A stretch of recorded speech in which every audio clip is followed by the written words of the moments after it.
Perlukah ganti nama anak karena anaknya nakal? Mungkin kayak gitu.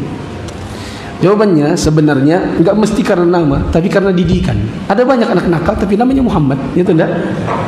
Ada banyak preman di Kampung Baru namanya Ahmad. Namanya terpuji, tapi kelakuannya hancur. Maka sebenarnya bukan karena nama, tapi karena didikan orang tua. Orang tuanya yang hanya bisa bikin, tidak bisa membentuk. Tapi nanti setelah muncul anaknya, tidak tahu cara mendidiknya, tidak pernah ikut kajian parenting, tidak tahu bagaimana cara menegur anak ketika salah, tidak tahu bagaimana menghukum anak, tidak tahu cara memberi reward bagi anak ketika dia berbuat baik. Jadi didikannya yang salah sebenarnya. Maka nggak perlu ganti nama, yang perlu adalah ganti cara mendidik Anda.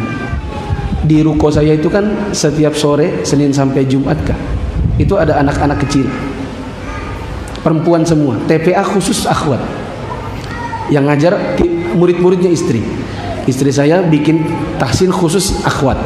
Akhwat ini yang sudah dianggap mumpuni untuk mengajar, maka mengajar anak-anak. Jadi kita bikin kelas TPA sore khusus perempuan, pengajarnya perempuan, anak-anak yang muridnya juga semuanya perempuan. Sudah sering kali anak-anak itu masuk lari-lari, dan tak kurang dari mungkin 7 orang terpleset dan jatuh. Suatu hari saya berkata begini, "Adek, jangan lari-lari ya." Kepletak, tuh kan jatuh. Sampai suatu hari karena terlalu sering, akhirnya saya bilang sama istri saya, "Nggak, sudahkah anak-anak itu diumumkan agar jangan berlari karena licin lantainya? Ini belum aja mereka nabrak kaca. Kalau nabrak kaca pas pecah, terpenggal anak orang kepalanya. Kan pintu di tempat saya itu kaca melulu. Sudahkah dikasih tahu?"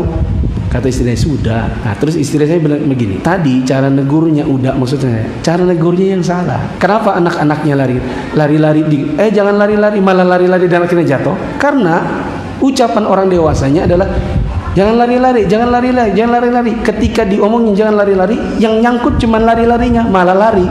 Paham? Kata istri saya, harusnya bicaranya tadi begini, di dalam ruangan nanti di jalan. Dan ternyata benar. Besok-besoknya pas ada yang lari, saya bilang, dalam ruangan berjalan ya, jalan beneran. Jadi rupanya omongan-omongan kita itu yang kadang-kadang salah, nyangkut di kepala anak, tidak sama dengan yang kita inginkan. Kita bilang, turun, jangan berdiri di kursi, dia berdiri, malah tambah jadi, itu enggak. Pas kita bilang itu kursi tempatnya duduk, bukan tempat berdiri, ayo turun dia, karena dia paham bahwa kursi bukan tempat untuk berdiri, tapi untuk duduk. Nah, dari situ saya bisa mengambil kesimpulan bahwa ternyata menjadi orang tua itu memang harus belajar juga. Yang salah bukan nama anaknya.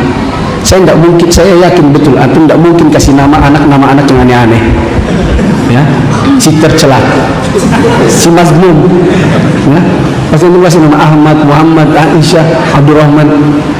Nah, ketika mereka jadi nakal di saat besarnya, itu karena waktu kecilnya cara didiknya salah.